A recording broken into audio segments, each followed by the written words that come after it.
Welcome back to Ultra Brains Academy. So, before starting our topic, let me tell you one thing. Facebook पे किसी ने page बनाया है, मेरा content use कर रहा है, मेरा नाम यूज करके वो लोगों से पैसे मांग रहा है. So let me tell you one thing very confirm that I don't have Facebook page. मेरा एक ऑफिशियल अकाउंट टिकटॉक पे है, इंस्टा पे है और यूट्यूब पे है. इसके अलावा मेरा कोई फेसबुक अकाउंट या फेसबुक पेज वगैरह जो है वो नहीं है. Right? So without wasting our time, let's start our topic. Today we will be discussing difference between prokaryotic and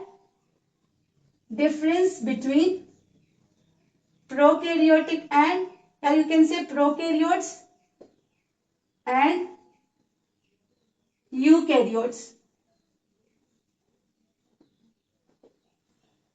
So before explaining their differences, कुछ चीजें जो है वो उनमें सेम रहेंगी. जैसे कि सेल मेम्ब्रेन जो है वो दोनों में सेम रहेगा. प्रोकैरियोट्स या यूकैरियोट्स में उनमें आपको सेल मेम्ब्रेन जो है वो दिखेगा, प्रेजेंट होगा. राइट? इसके अलावा अगर हम बात करें तो उनमें साइटोप्लाज्म जो है वो प्रेजेंट होगा, दोनों में प्रेजेंट होगा. उनमें जीनोम जो है वो प्रेजेंट होगा, दोनों में प्रेजेंट होगा. बट ये जो जीनोम का प्रेजेंस है या जो साइटोप्लाज्म का प्रेजेंस है, उनके बीच पे डिफरेंसेस हैं. बाकी आपको साइटोप्लाज्म, राइबोसोम्स, जीनोम, ठीक है, डीएनए आरएनए के मॉलिक्यूल्स और सेल मेम्ब्रेन, ये आपको प्रोकैरियोट्स और यूकैरियोट्स दोनों में मिलेंगे. सो बात करते हैं difference between prokaryotes and eukaryotes की.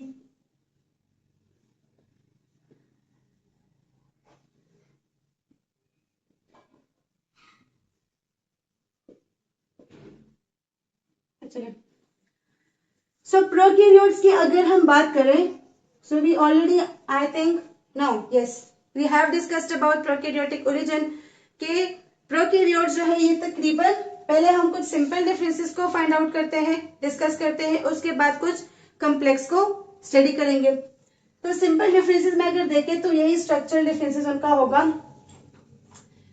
प्रोकैरियोट्स जो है ये तकरीबन 3.5 बिलियन ईयर्स अगो इवॉल्व हुए थे. बिलियन ईयर्स एगो जो है हमारे पास प्रोकैरियोट्स इवॉल्व हुए थे. और ये जो ऑर्गेनिज्म था फर्स्ट यूनिसेलुलर, कौन से ऑर्गेनिज्म होते हैं? यूनिसेलुलर ऑर्गेनिज्म होते हैं. सिंपल सा इनका स्ट्रक्चर होता है. राइट? इनमें कोई डबल मेम्ब्रेन ऑर्गेनेल्स जो है वो प्रेजेंट नहीं होते. No double membrane organelles. Right? और ये जो फर्स्ट ऑर्गेनिज्म था ये हमारे पास ओशन से हाइड्रोथर्मल वेंट में डिस्कवर हुआ था, जिसको आजकल हम लोग आर्की के नाम से जानते हैं. आर्की को क्या कहा जाता है? आर्की को एंसेस्टर ऑफ बैक्टीरिया भी कहा जाता है. Archaea is known as ancestors of bacteria. So prokaryotes में जितने भी मोनेरियंस हैं, किंगडम मोनेरा के जितने भी स्पीशीज हैं, जितने भी बैक्टीरिया हैं, वो सब किस में आते हैं? प्रोकैरियोट्स में. और इनको प्रोकैरियोट्स क्यों कहते हैं? इनको प्रोकैरियोट्स इसलिए कहते हैं क्योंकि इनमें कोई वेल डिफाइंड न्यूक्लियस नहीं होता. नो वेल डिफाइंड न्यूक्लियस, कोई वेल डिफाइंड न्यूक्लियस इनमें नहीं प्रेजेंट होता. Now what is meant by well defined nucleus? वही जो हमने लास्ट लेक्चर्स में डिस्कस किया. Nucleoplasm, nuclear pores, nuclear membrane. Right? वो जो सारे स्ट्रक्चर्स हैं, न्यूक्लियर लेमिना, वो सारे स्ट्रक्चर्स जो है इनके न्यूक्लियस में आपको दिखाई नहीं देंगे. इनके अब ये भी एक क्वेश्चन है कि अगर इनमें न्यूक्लियस नहीं है तो फिर ये इतना ज्यादा रेप्लिकेशन क्यों करते हैं? लाइक अगर हम बात करें बैक्टीरिया की, तो बैक्टीरिया बहुत ज्यादा जल्दी डिवाइड होता है. तो अगर इनमें न्यूक्लियस ही नहीं है तो फिर ये डिवाइड कैसे होते हैं? तो इनमें न्यूक्लियस नहीं होता, लेकिन इनमें जीनोम जो है वो प्रेजेंट होता है. इनमें जीनोम जो है वो प्रेजेंट होता है, डीएनए जो है वो इनमें प्रेजेंट होता है. और वो डीएनए इनके साइटोप्लाज्म में एक छोटे से रीजन में प्रेजेंट होता है और उस रीजन को बोलते हैं न्यूक्लियोइड. उस रीजन को बोलते हैं nucleoid. Clear? So it doesn't mean that they don't have DNA. They have DNA, but they don't have well-defined nucleus. Okay, examples मैंने आपको बता दिए कि बैक्टीरिया या फिर आर्की जो है इसके एग्जाम्पल में आ सकता है। इसके अलावा अगर हम बात करें तो इनमें प्रेजेंट होता है साइटोप्लाज्म, और उस साइटोप्लाज्म में इनकी जो मेजर मेटाबॉलिक एक्टिविटीज है, मेटाबॉलिक एक्टिविटीज है वो इनके साइटोप्लाज्म में होती है। जैसे कि अगर हम बात करें ग्लाइकोलाइसिस की, अगर हम बात करें ग्लाइकोलाइसिस की, तो ग्लाइकोलाइसिस क्या है? एक यूनिवर्सल प्रोसेस है। आपको bacteria, plant, animal, human, protist, fungi, हर सेल में आपको ग्लाइकोलाइसिस का जो प्रोसेस है वो दिखाई देगा। और तो साइटोप्लाज्म जो है, इसके अलावा और भी इनके अंदर जितनी मेटाबॉलिक एक्टिविटीज होती है वो सारी एक्टिविटीज इनके साइटोप्लाज्म में ही होती है, राइट। हमारे साइटोप्लाज्म में क्या होता है वो बात अलग है। हमारे बॉडी में भी ग्लाइकोलाइसिस जो है वो साइटोप्लाज्म में ही होता है, लेकिन इसके अलावा और भी फंक्शन होते हैं साइटोप्लाज्म के। इनका सिंपल सा स्ट्रक्चर होता है, छोटा सा, तो इनकी जो एक्टिविटीज होती है वो भी इतने ज्यादा कॉम्प्लेक्स नहीं होती, राइट। तो इनके जितने प्रोसेसेस है वो साइटोप्लाज्म में होते हैं। जैसे कि मैं बताऊं कि इनमें दे हैव नो माइटोकॉन्ड्रिया, तो माइटोकॉन्ड्रिया के जितने एनर्जी फॉर्मिंग प्रोसेसेस हैं वो कहाँ पे होते हैं? वो साइटोप्लाज्म में होते हैं। मतलब माइटोकॉन्ड्रिया का जो फंक्शन होता है, इनमें माइटोकॉन्ड्रिया नहीं होता, तो वो सारे फंक्शंस कौन कर रहा होता है? वो सारे फंक्शन साइटोप्लाज्म कर रहा होता है। मतलब we can call it site of metabolism, site of metabolism. Clear?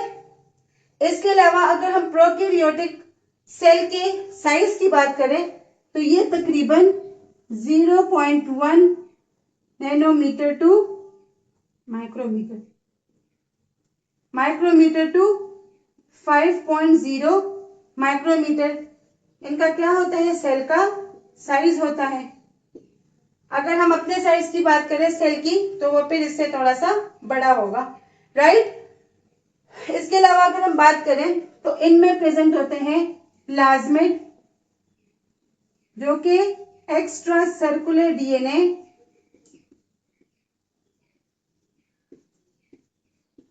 Fragments होती है। एक्स्ट्रा सर्कुलर डीएनए फ्रेगमेंट्स होती है, राइट। स्मॉल सर्कुलर डीएनए होते हैं। हम में प्लाज्मिड जो है वो प्रेजेंट नहीं होते, इनमें प्रेजेंट होते हैं, एज अ वेक्टर काम कर रहे होते हैं, राइट। इसके अलावा इनमें जो है सीलिया और फ्लैजिला, सीलिया और फ्लैजिला तो जानते हैं ना, लोकोमोटरी ऑर्गन्स है। तो इनमें सीलिया और फ्लैजिला जो है वो सिंपल मूवमेंट शो करते हैं। मतलब सिंपल मूवमेंट ये कर रहे होते हैं, तो उस सिंपल मूवमेंट के लिए इनमें कौन प्रेजेंट होता है? सीलिया और फ्लैजिला। क्लियर? तो ये सारे क्या है? इसके कुछ बेसिक से डिफरेंसेस है। यहाँ पे आते हैं यूकेरियोट्स की तरफ, तो सेम इसी के ऑपोजिट यहाँ पे चीजें होंगी। अगर यूकेरियोट्स की हम बात करें तो ये तकरीबन 1.5 बिलियन ईयर्स अगो इवॉल्व हुए थे। अगर आप लोगों को याद हो, फर्स्ट लेक्चर्स में हम लोगों ने ये बात डिस्कस की थी कि फाइजीलियस फाइजीलिया जो था वो फर्स्ट यूकैरियोटिक ऑर्गेनिज्म था मल्टीसेलुलर, जो कि इवॉल्व हुआ था अर्थ सरफेस पे। ये हमारे पास मल्टीसेलुलर होते हैं। अब मल्टीसेलुलर में भी ये कॉम्प्लेक्स भी हो सकते हैं और सिंपल भी हो सकते हैं, राइट। सो उसमें आप लोगों ने कंफ्यूज नहीं होना। इसके अलावा इसमें double membrane bounded organelles present होते हैं। डबल मेम्ब्रेन बाउंडेड ऑर्गेनल्स जो है वो इसमें प्रेजेंट होते हैं, जैसे कि माइटोकॉन्ड्रिया, जैसे कि क्लोरोप्लास्ट, जैसे कि न्यूक्लियस। इनको यूकेरियोट्स क्यों कहा जाता है? क्योंकि इनमें होता है वेल डिफाइंड न्यूक्लियस। और वेल डिफाइंड का पता अब आप लोगों को चल चुका होगा कि what is meant by well defined nucleus, right. इसके अलावा अगर इसके एग्जांपल्स हम देखें तो सारे जितने प्लांट्स हैं, फंगस वगैरह के जितने फंगल सेल्स है या फंजाई जितना मतलब किंगडम फंजाई है, एनिमल्स है, ह्यूमंस है, वो सारे क्या है यूकेरियोट्स है, because they have well defined nucleus which is present in the center of the cell and controls out all the activities जो कि सेल में हो रही होती है। इसके अलावा अगर हम बात करें जीनोम की, तो इनका जीनोम कहाँ प्रेजेंट होता है? इनका जीनोम जो है इनके वेल डिफाइंड न्यूक्लियस में प्रेजेंट होता है, न्यूक्लियर डीएनए के फॉर्म में, न्यूक्लियर डीएनए के फॉर्म में जो कि बना होता है, जो मतलब फर्दर मल्टीपल क्रोमोसोम्स बनाता है, और मल्टीपल क्रोमोसोम ने क्या किया होता है? खुद को ऑर्गेनाइज किया होता है। क्लियर? इसके अलावा अगर हम बात करें साइटोप्लाज्म की, तो साइटोप्लाज्म में एक जो है ग्लाइकोलिसिस भी होता है। ये भी सही है कि इसमें ग्लाइकोलिसिस होता है। क्या होता है साइटोप्लाज्म में? हमारे बॉडी में भी ग्लाइकोलिसिस का प्रोसेस होता है, साइटोप्लाज्म में ही होता है। लेकिन अगर हम ये कहें लाइक इसके अगर हम फंक्शनल नेचर की बात करें, तो यहाँ पे सिंपल जो साइटोप्लाज्म है वो काम करता है एनर्जी प्रोडक्शन का। जो उसका मेन रोल है ना, वो किस में है? एनर्जी प्रोडक्शन में है। बट अगर यहाँ पे हम बात करें तो ये ऑर्गेनल्स को होल्ड रखता है, ये ऑर्गेनल्स को होल्ड रखता है, उनके लिए मीडियम प्रोवाइड करता है। इसमें एक इम्पॉर्टेंट एक्टिव मास मूवमेंट होता है जिसको साइक्लोसिस बोलते हैं। वही साइक्लोसिस जो है वो कहाँ पे होता है? साइटोप्लाज्म में होता है, जो कि जो ऑर्गेनल्स है उनके फंक्शन के लिए बहुत ज्यादा इम्पोर्टेंट होता है। क्लियर? इसके अलावा अगर हम बात करें तो यहाँ पे प्रेजेंट होता है लाइक एनर्जी के प्रोडक्शन के लिए, वहां पे साइटोप्लाज्म है, तो यहाँ पे एनर्जी के प्रोडक्शन के लिए कौन प्रेजेंट होता है? माइटोकॉन्ड्रिया प्रेजेंट होता है, जिसको हम लोग क्या कहते हैं? Power house of the cell या power station of the cell. यहाँ से सारी एनर्जी की प्रोडक्शन होती है और फिर वो जो है सेल के अंदर यूज होती है। तो एनर्जी के प्रोडक्शन के लिए यहाँ पे माइटोकॉन्ड्रिया प्रेजेंट होता है और वहां पे साइटोप्लाज्म इसके लिए रिस्पॉन्सिबल होता है। क्लियर? इसी तरह से अगर सेल के साइज की हम बात करें, तो जो यूकेरियोटिक सेल है वो 10 से 100 माइक्रोमीटर तक का इसका साइज हो सकता है। यहाँ पे आप लोगों को कोई प्लाज्मिड्स जो है वो दिखाई नहीं देंगे, दे डोंट हैव प्लाज्मिड्स। हमारे बॉडी में, हमारे सेल्स में लीनियर डीएनए होता है जो कि डबल हेलिकल स्ट्रक्चर होता है, उसको वॉटसन एंड क्रिक ने डिस्कवर किया था। इसके बारे में भी डिटेल में आप लोग जानेंगे इंशाल्लाह। इसके अलावा अगर हम बात करें सीलिया और फ्लैजेला की, तो सीलिया और फ्लैजेला यहाँ पे कम्प्लेक्स मूवमेंट्स प्रोवाइड करती है, यहाँ पे कम्प्लेक्स मूवमेंट्स प्रोवाइड करती है। क्लियर? सीलिया के बारे में अगर बताए तो इसने हमारे रेस्पिरेटरी ट्रैक को, डिफरेंट ऑर्गन्स के एजेस को, जो रिप्रोडक्टिव पूरा ट्रैक है उसको क्या किया होता है? कवर किया होता है और उसके मूवमेंट में हेल्प करता है। इसी तरह फ्लैजेला भी, तो यहाँ पे ये कम्प्लेक्स मूवमेंट शो करता है, जबकि प्रोकैरियोटिक सेल्स में ये सिंपल मूवमेंट शो करता है। इसके अलावा अगर हम बात करें साइटोस्केलेटन की, तो इनका होता है सिंपल सा स्ट्रक्चर, बेचारों का छोटा सा एक सिंगल सेल होता है। उनको इतने फ्रेमवर्क को इन चीजों की जरूरत नहीं होती, तो यहाँ पे कोई साइटोस्केलेटन जो है वो मौजूद नहीं होता। राइट? यहाँ पे अगर बात करें प्लांट्स की, तो प्लांट्स में भी साइटोस्केलेटन नहीं होता, लेकिन साइटोस्केलेटन के बजाय यहाँ पे प्रेजेंट होता है सेल वॉल, जो कि इनके बॉडी को, सेल को फ्रेमवर्क प्रोवाइड करता है। Clear? Animals have cytoplasm, animals में साइटोप्लाज्म प्रेजेंट होता है, ह्यूमंस में भी साइटोप्लाज्म प्रेजेंट होता है। क्लियर?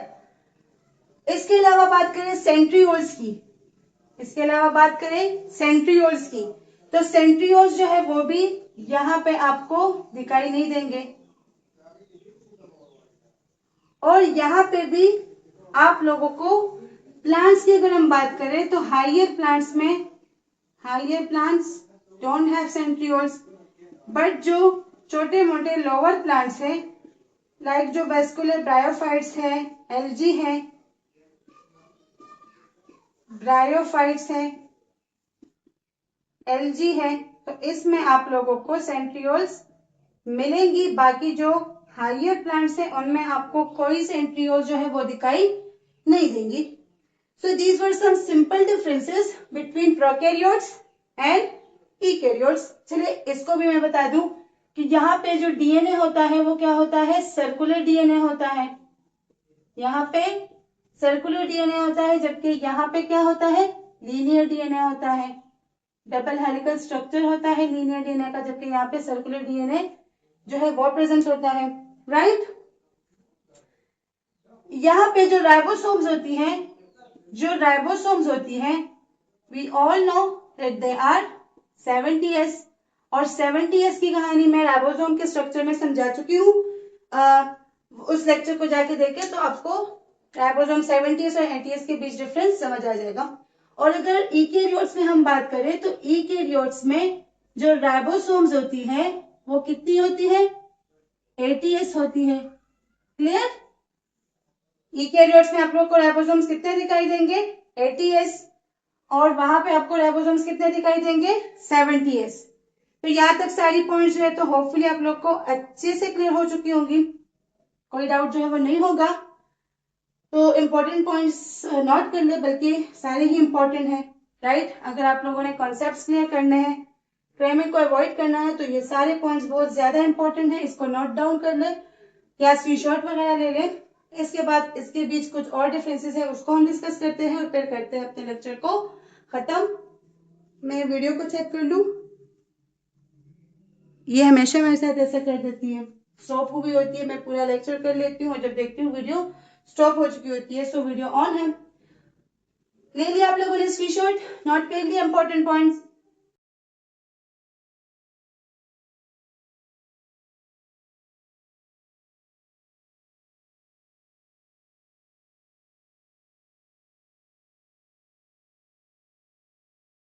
तो कुछ बेसिक जो डिफरेंसेस थी आप लोग को अच्छे से क्लियर हो गई।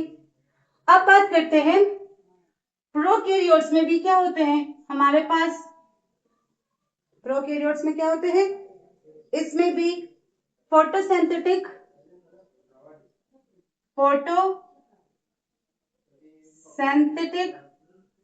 और नॉन फोटोसिंथेटिक ऑर्गेनिजम्स हैं।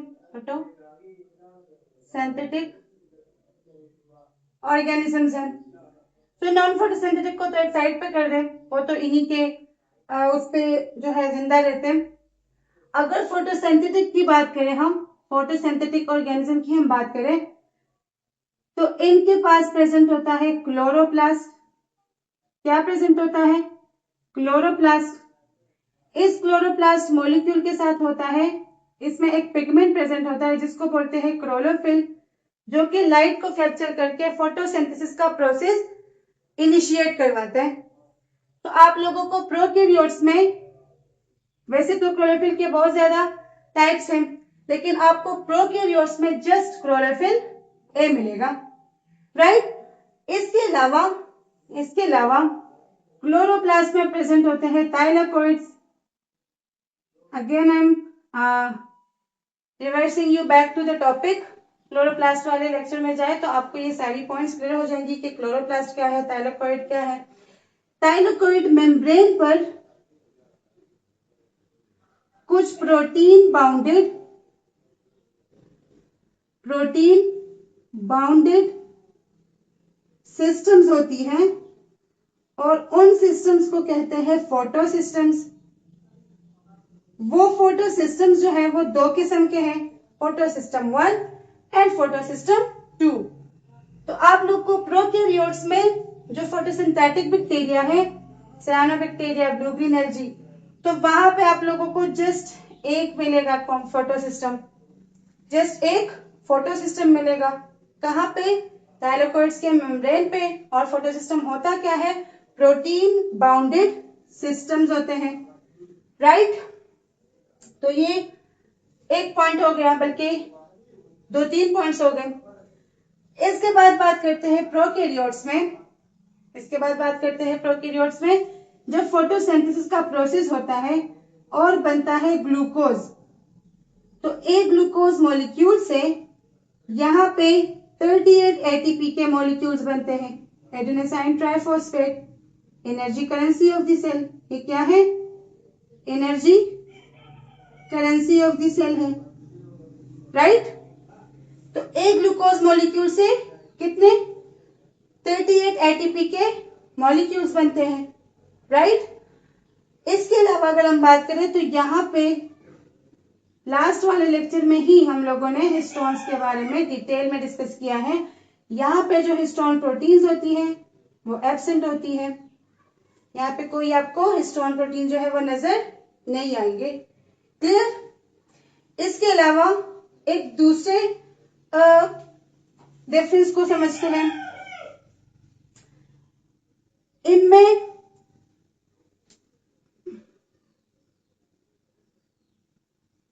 ओकाज़की फ्रेगमेंट्स की फॉर्मेशन होती है।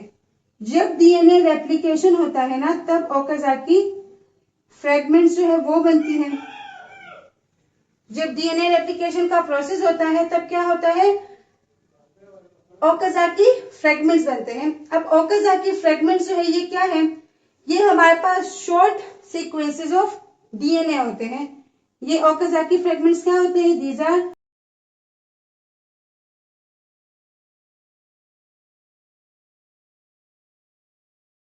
तो अगर हम लोग बात करें प्रोकैरियोट्स में तो ये तकरीबन 1000 टू 2000 ओकाज़की फ्रेगमेंट्स जो है तो वो बनते हैं यहाँ पे जब डीएनए रेप्लिकेशन होती है। मैंने आपसे कहा ना कि इनमें ये है कि इनमें न्यूक्लियस प्रेजेंट नहीं होता, इनमें डीएनए जो है वो प्रेजेंट होता है, इनमें जीनोम प्रेजेंट होता है। ये डीएनए रेप्लिकेशन, ट्रांसक्रिप्शन ये सब कुछ कर रहे होते हैं, लेकिन इसी एक सेल के अंदर ही इनका पूरा प्रोसेस चलता है। तो ओकाज़की फ्रेगमेंट्स क्या है? शॉर्ट सीक्वेंसेस ऑफ डीएनए होते हैं जो कि डीएनए रेप्लिकेशन के दौरान बनते हैं और डीएनए रेप्लिकेशन के बाद यहाँ पे कितने? तकरीबन 1000 टू 2000 ओकाज़की फ्रेगमेंट्स जो है वो बनते हैं, राइट। इसके अलावा अगर हम बात करें तो डीएनए रेप्लिकेशन में डीएनए पॉलीमरेज एंजाइम्स यूज होते हैं। डीएनए पॉलीमरेज एंजाइम्स जो है वो यूज होते हैं। तो डीएनए पॉलीमरेज एंजाइम्स के हमारे पास फर्दर 3 टाइप्स हैं, टाइप 1, टाइप 2 एंड टाइप 3। यहाँ पे आप लोगों को जस्ट 1 टाइप मिलेगा, डीएनए पॉलीमरेज टाइप 1। ओके, ये सारी पॉइंट्स आप लोग को अच्छे से क्लियर हो गई कि ओकाज़की फ्रेगमेंट्स क्या है? शॉर्ट सीक्वेंसेस ऑफ डीएनए है which are formed during DNA replication and how much they are formed inside the prokaryotic cell? 1000 to 2000, right? इसके अलावा हम बात करते हैं डीएनए पॉलीमरेज की। तो डीएनए पॉलीमरेज जो है ये एक एंजाइम है, राइट। और इसमें जो है तो टाइप 1, टाइप 2 और टाइप 3 किस्म के क्या है टाइप्स इसमें प्रेजेंट है। और प्रोकैरियोटिक सेल में आप लोग को जस्ट टाइप 1 मिलेगा। इसके अलावा अगर हम बात करें तो इसमें कुछ स्ट्रक्चर्स प्रेजेंट होते हैं जिसको बोलते हैं मीजोसोम्स। मीजोसोम्स क्या होती है? साइटोप्लाज्मिक इनवेजिनेशंस होती है। साइटोप्लाज्मिक इनवेजिनेशंस इसमें प्रेजेंट होती है। मतलब साइटोप्लाज्मिक इनवेजिनेशन से मीजोसोम्स बनते हैं और वो मीजोसोम्स जो है वो आपको सिर्फ प्रोकैरियोटिक सेल में बैक्टीरिया में मिलेंगे, राइट। इसके अलावा ये सारी पॉइंट्स आप लोग को अच्छे से क्लियर हो गई। और ये मीजोसोम्स क्या होते हैं? साइटोप्लाज्मिक इनवेजिनेशंस होते हैं जो आपको जस्ट बैक्टीरिया के सेल में मिलेंगे, राइट। इसके अलावा जब डीएनए का रेप्लिकेशन होता है, जब डीएनए का रेप्लिकेशन होता है तो क्या होते हैं? डीएनए के जो डबल हेलिकल स्ट्रक्चर्स है, जो डीएनए के डबल हेलिक्स स्ट्रक्चर है उसकी जो डीएनए हेलिक्स होता है उसकी अनजिपिंग स्टार्ट हो जाती है, राइट। उसकी अनजिपिंग स्टार्ट हो जाती है। लेकिन ये देखें, ये हमारे पास डबल डीएनए हेलिक्स है तो उसकी इस तरह से अनजिपिंग जो है वो स्टार्ट होना शुरू हो जाती है। तो इस अनजिपिंग में जो है बड़ा सा बबल बनता है जिसको हम लोग बोलते हैं रेप्लिकेशन बबल। इसको कहते हैं रेप्लिकेशन बबल। जब हम लोग ट्रांसलेशन वाले चैप्टर में जाएंगे वहां पे फिर काफी डिटेल में आपको इसके बारे में कॉन्सेप्ट जो है वो मिलेंगे। तो ये जो रेप्लिकेशन बबल है ये जस्ट एक बनता है प्रोकैरियोट्स में जब डीएनए का रेप्लिकेशन होता है। क्लियर? सो हम लोगों ने क्या क्या यहाँ पे डिस्कस किया कि प्रोकैरियोट्स में होते हैं फोटोसिंथेटिक और नॉन फोटोसिंथेटिक। फोटोसिंथेटिक जो बैक्टीरिया है उनमें प्रेजेंट होता है क्लोरोप्लास्ट, और उनके क्लोरोप्लास्ट में आप लोग को जस्ट एक क्लोरोफिल ए जो है वो मिलेगा, राइट, जो कि लाइट को कैप्चर करके फोटोसिंथेसिस का प्रोसेस इनिशिएट करवाएगा। उसके थाइलाकोइड मेम्ब्रेन पे कुछ मेम्ब्रेन प्रोटीन बाउंडेड सिस्टम्स होते हैं जिसको हम फोटोसिस्टम कहते हैं। They are basically 2 in number but you will find only 1 in prokaryotes. After that, after the formation of one glucose molecule, it will convert into 38 ATP molecules in case of prokaryotic organisms. Histones जो है यहाँ पे absent होते हैं, इनमें histone protein जो है वो प्रेजेंट नहीं होते। Okazaki fragments are the short sequences of DNA and during prokaryotic DNA replication 1000 to 2000 Okazaki fragments are formed, right. इसके अलावा बात करें डीएनए पॉलीमरेज एंजाइम्स की, तो डीएनए पॉलीमरेज एंजाइम्स जो है वो आपको यहाँ पे जस्ट टाइप 1 मिलेगा। अब इसी को फॉलो करके यहाँ पे ये डिफरेंसेस को डिस्कस करेंगे तो फिर आपके लिए चीज जो है वो इजी हो जाती है। तो प्रोकैरियोट्स में भी क्या है, फोटोसिंथेटिक और नॉन फोटोसिंथेटिक आपको मिलेगा। फोटोसिंथेटिक और नॉन फोटोसिंथेटिक आपको यहाँ पे भी ऑर्गेनिजम्स मिलेंगे। हम क्या है, फोटोसिंथेटिक है।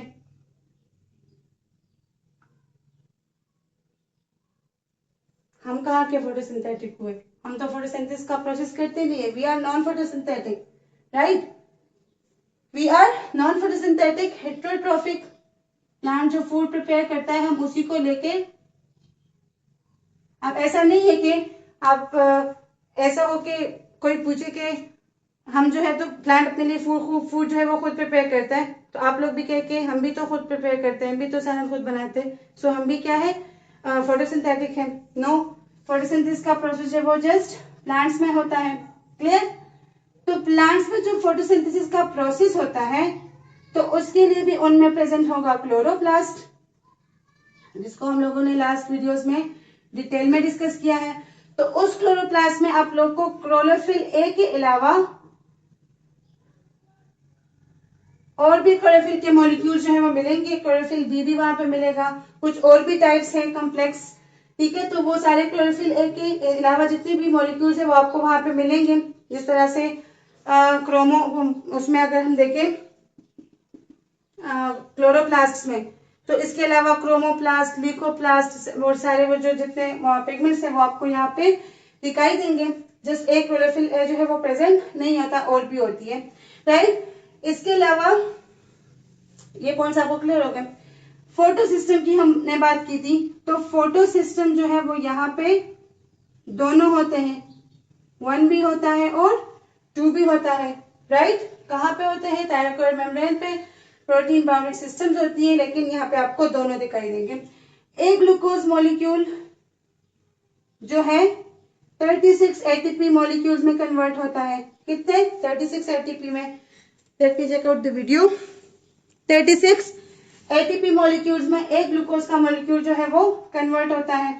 यहाँ पे आप लोगों को हिस्टोन प्रोटीन जो है वो मिलेंगी, बल्कि उसके डिफरेंट टाइप्स भी मिलेंगी। जब ग्लूकोजोम का स्ट्रक्चर बनता है तो उसमें आरएनए डीएनए और प्रोटीन जो है वो दोनों मौजूद होते हैं, तो यहाँ पे आपको हिस्टोन प्रोटीन जो है वो मिलेंगी। अगर हम बात करें ओकाज़की फ्रैगमेंट्स की, तो ओकाज़की फ्रैगमेंट्स वहां पे कितने पढ़ने थे, 1000 to 2000। यहाँ पे आप लोगों को ये जो है 10 to 100 ओकाज़की फ्रैगमेंट्स जो है आपको यहाँ पे मिलेंगे जब बनते हैं, राइट। आप यूं कह दें कि 100